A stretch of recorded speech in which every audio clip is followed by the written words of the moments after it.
But in the hours leading up to the vote, tensions ran especially high.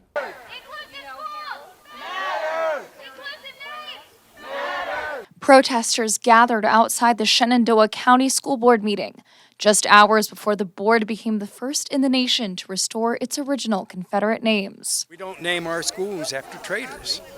They betrayed their oath and fought for what we know now was slavery. Inside the meeting hall, several attendees sported T-shirts and Letterman jackets from their own high school years, back when Mountain View High School was known as Stonewall Jackson High School. Others had shirts specially made to say Stonewall Jackson High School 2024 to commemorate, quote, reclaiming the name, like Stephen R. Heischman, who shared his stance at the meeting.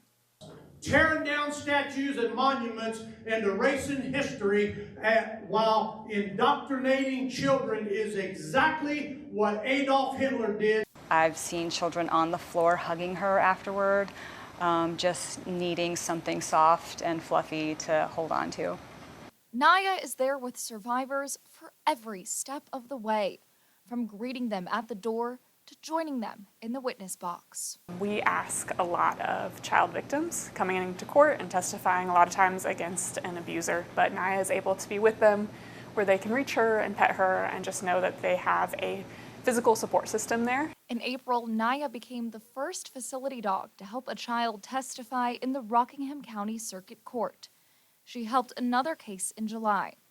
Assistant Commonwealth's attorney Amanda Strecky says Naia makes it easier for kids to speak up.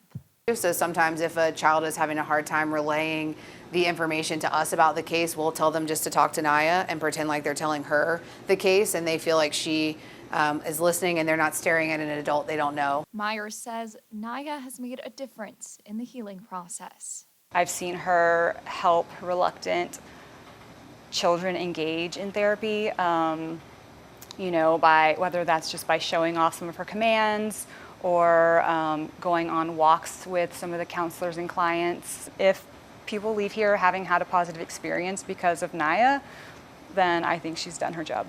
Working hard for you. Shelby Martin, WHSV. Ethan, in just a few short years, the number of child pornography cases in Waynesboro have skyrocketed, and it's something that law enforcement officers believe will only continue to grow. This year alone, police saw a total of 81 cases.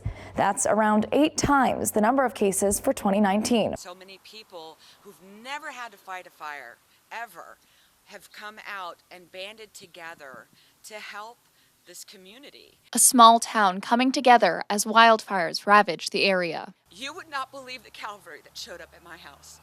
We had dozers, we had buggies, we had people with shovels and rakes, and my children all went up the mountain to fight this fire. Fire departments, volunteer firefighters, and even civilians, no matter how young or old, working to protect the rural town of Wardensville, West Virginia, now covered with a smoky haze from the ongoing fires, saving the homes of residents like Heidi Flynn, who feared she would lose everything.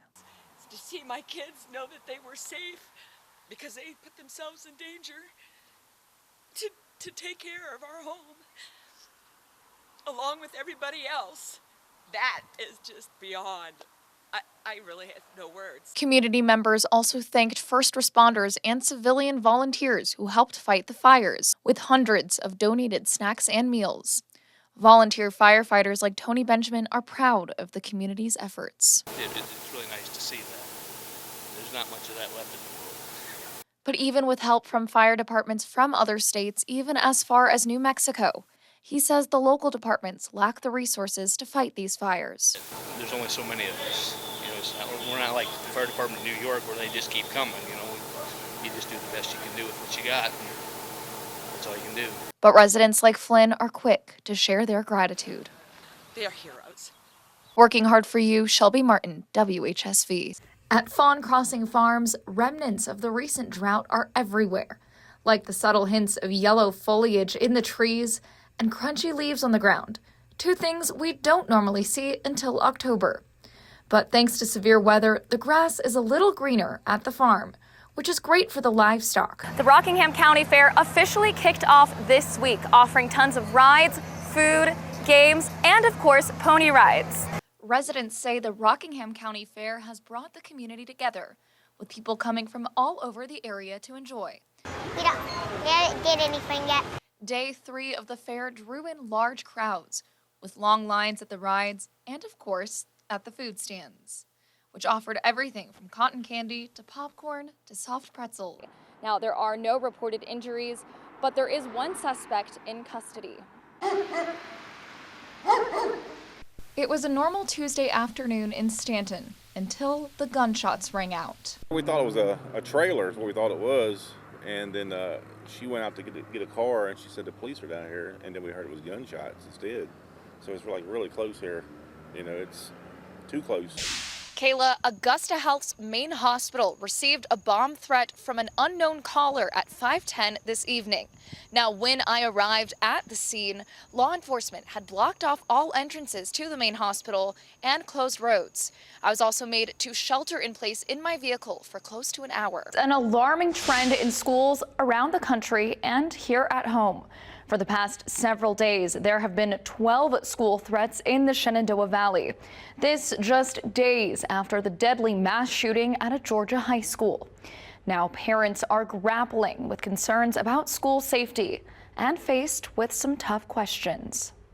I pray for my daughter every morning walking into school. It's always a concern that's looming in your mind, unfortunately. Most parents just want their children to be safe. But a recent wave of threats has cast a dark shadow over schools in the Shenandoah Valley.